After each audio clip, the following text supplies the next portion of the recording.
Hi there, I'm Jeanette Lane for Creative Stamping, and in today's video I'm sharing how to make some quick and easy patterned stamped backgrounds using the stamps included in Creative Stamping issue 62.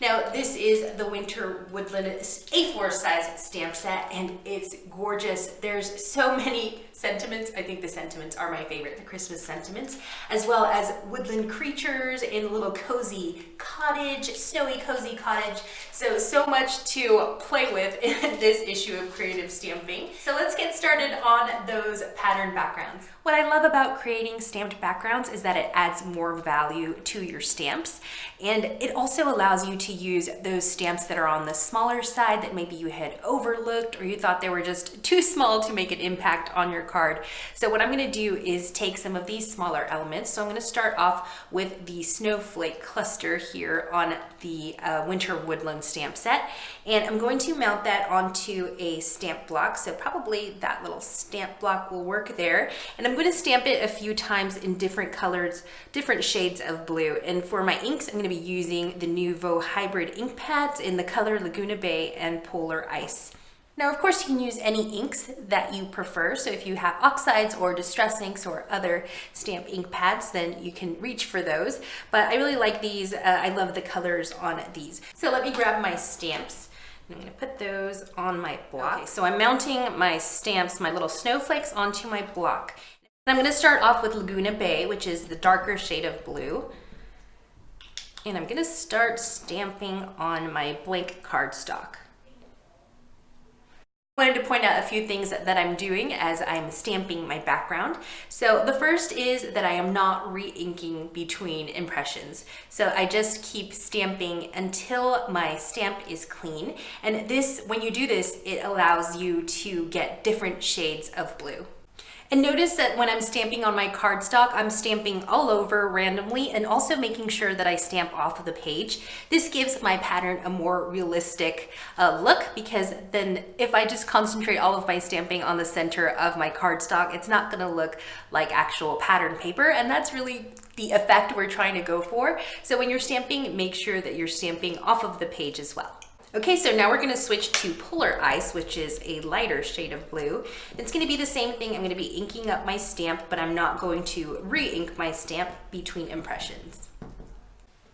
I'm done with the snowflake stamp, so now I'm reaching for this snowfall here. I love this little stamp, it's so cute. It resembles some snowfall. And I'm going to take some iZink pigment ink in silver. This is silver, and I love this. You've probably seen me use this in a lot of different videos.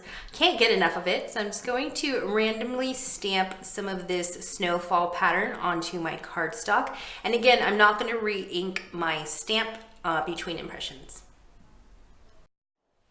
I'm happy with my snowflake pattern background, and what I'm going to do next is trim this up down to size so that it fits my card blank, my craft colored card blank. But before I move on, I wanted to show you another example that I made using the little leafy elements in the stamp set.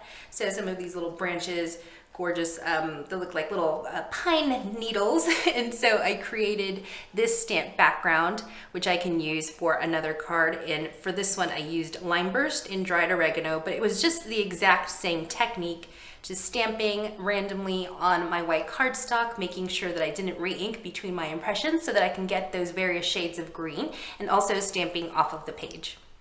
Now my card base is just a piece of craft colored cardstock that I've scored and folded down, and this measures 4 1/4 inches by 5 1/2 inches. I've trimmed down my pattern stamped background, and this measures 4 inches by 5 1/4 inches. Now before I mount my background onto my card, I want to wrap a little bit of blue twine around it. So I'm going to wrap this is like a really light blue piece of twine, and I'm going to wrap it and tie a bow and then mount it onto my card base with some liquid adhesive glue.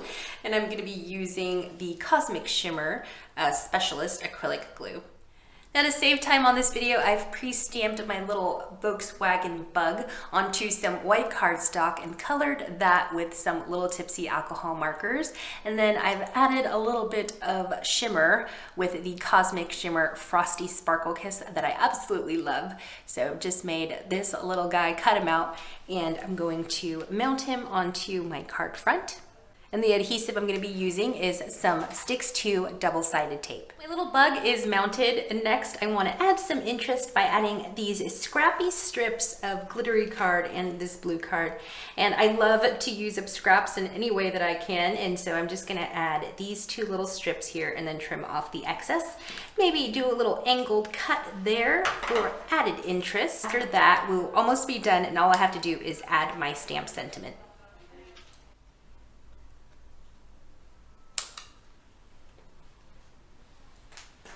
Now for my stamp set, I'm going to be using the one here that says Home for Christmas, and I'm going to be using VersaFine ink in Onyx Black. And I'm done with my card. I hope that this video encouraged you to try making your own pattern backgrounds with your stamps. And don't forget to grab the latest issue of Creative Stamping, which is issue 62, and you'll get that amazing Winter Wonderland stamp set with the issue. I'm Jeanette Lane for Creative Stamping, and I'll see you real soon.